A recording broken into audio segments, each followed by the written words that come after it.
Alamin din natin ang pagbubukas ng 19th Congress ng Kamara. Nandoon ang ating kasamang si Mela Lesmoras live.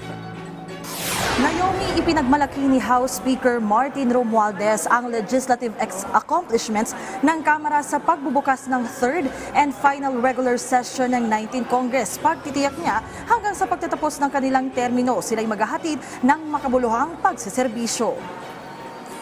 Saktong alas 10 ng umaga kanina nang opisyal na magbukas ang third and final regular session ng Kamara sa pangunguna ni House Speaker Martin Romualdez. Sa kanyang talumpati, ibinida rin ni Romualdez na lahat ng kailangang batas na hiniling sa kanila ni Pangulong Ferdinand R. Marcos Jr. sa kanyang State of the Nation address noong nakaraang taon na ipasa na nila lahat sa mababang kapulungan ng Kongreso.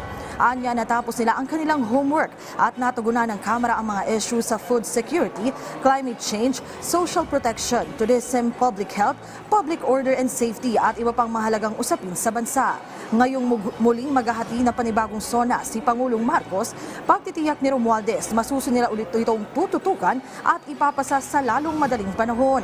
Pangunahing bibigyang pansin ng Kamara sa pagbabalik sesyon ang panukalang pambansang pondo para sa susunod na taon.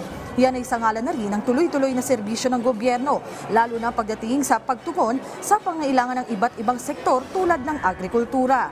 Sa kabuuan naman, sa isang pahayag ni Speaker Romualdez, binigyang diin niya na perfect score o 10/10 na grado si Pangulong Marcos sa kanyang mahusay na serbisyo at umaasa ang liderato ng Kamara na magpapatuloy pa ang dekalidad na paglilingkod ng administrasyon sa mga susunod pang hakbang ng pamahalaan. Naomi, sa mga puntong ito makikita nyo sa aking likuran, yan yung main entrance para sa plenary hall. Dito nga sa Batasang Pambansa kung saan isasagawa mamayang alas 4 ng hapon ang ikatlong SONA ni Pangulong Marcos. Sa ngayon, Naomi, yung ibang nakikita natin mga nakabarong pero yung iba dyan may mga security at tuloy-tuloy nga yung paghanda ng mga mambabatas para nga dito nga sa ikatlong SONA ni Pangulong Marcos. At mamaya abangan din natin yung magiging talumpati ng presidente at ang mga kongresista nga nakaabang na rin dahil ang kanilang pagtitiyak ay talagang buong suporta ang iaali nila sa administrasyon. Naomi? Maraming salamat, Mela Lesmoras.